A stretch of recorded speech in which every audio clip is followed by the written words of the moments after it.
Hi, I'm Craig with ApplianceVideo.com.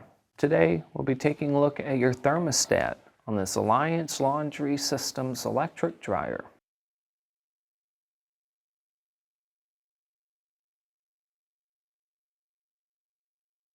Stop. Before beginning any repair, always be sure to disconnect the power to the appliance. It is also recommended to test the outlet for the proper voltage. The main reason why you'd be replacing your thermostat is if the unit no longer heats or is not heating to the proper temperatures. Now, click on the link below to view this repair video.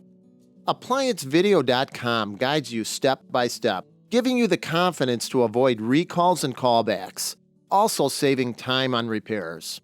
Whether you're up against an uncommon repair or the latest appliance on the market, our videos have been created with you in mind.